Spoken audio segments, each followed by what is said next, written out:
আরেকটা হাসান পর্যায়ের হাদিসে পাওয়া যায়, নবম হিজরিতে আল্লাহর হাবিব সাল্লাল্লাহু আলাইহি ওয়াসাল্লাম তাবুক যুদ্ধে অংশগ্রহণ করেছিলেন। আপনারা তাবুক যুদ্ধের নাম শুনেছেন? হ্যাঁ, নিশ্চয় শুনেছেন, যারা ইসলামের ইতিহাস, ইসলামের বায়োগ্রাফি নিয়ে পড়াশোনা করেছেন। তাবুক হচ্ছে অনেক দূরে মদিনা থেকে, খুব কষ্টের সফর ছিল। তখন খেজুর পেকে সবার ঘরে খেজুর, পাকা খেজুর উঠাতে হবে, আবার প্রচন্ড গরম, আবার সফরের দূরত্ব অনেক বেশি।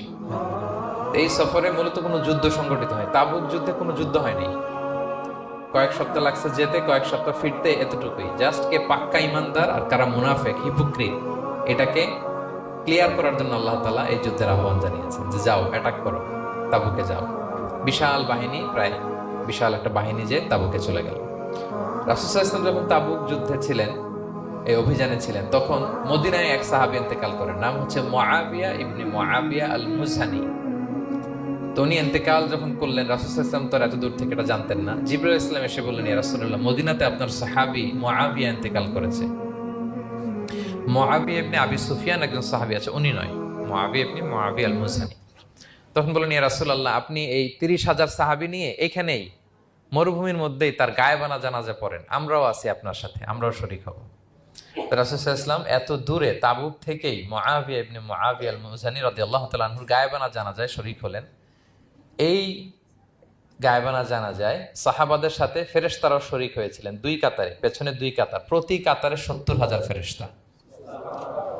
জানাজা শেষে, দোয়া শেষে আল্লাহর হাবিব সাল্লাল্লাহু আলাইহি ওয়াসাল্লাম বললেন যে, জিবরিল, ঘটনা কি? মুআবিয়ার এত স্ট্যাটাস, এত মর্যাদা, কি কারণে তুমি দুই কাতারে ৭০,০০০ হলে ১,৪০,০০০ বিশাল ফেরেশতাদের বহন নিয়ে তুমি জানাজায় জয়েন করলে, কারণ কি? কি তার মর্তবা? তো জিবরাইল আলাইহিস সালাম বললেন, ইয়া রাসূলুল্লাহ, আপনার সাহাবী মুআবিয়ার বৈশিষ্ট্য ছিল তিনি কাইমান আও কাঈদান, দাঁড়িয়ে অথবা বসে, মাশিয়ান আও রাকিবান, আরোহণ অবস্থায় অথবা চলন্ত অবস্থায়, উঠতে বসতে চলতে ফিরতে সবসময় সে পড়তে থাকতো কুল হুয়াল্লাহু আহাদ আল্লাহুস সামাদ লাম ইয়ালিদ ওয়া লাম ইউলাদ ওয়া লাম ইয়াকুল লাহু কুফুয়ান আহাদ। এই সূরাটা ছিল তার ডেইলি ওজিফা, সবসময় উঠতে বসতে চলতে ফিরতে কোন সূরা পড়তো?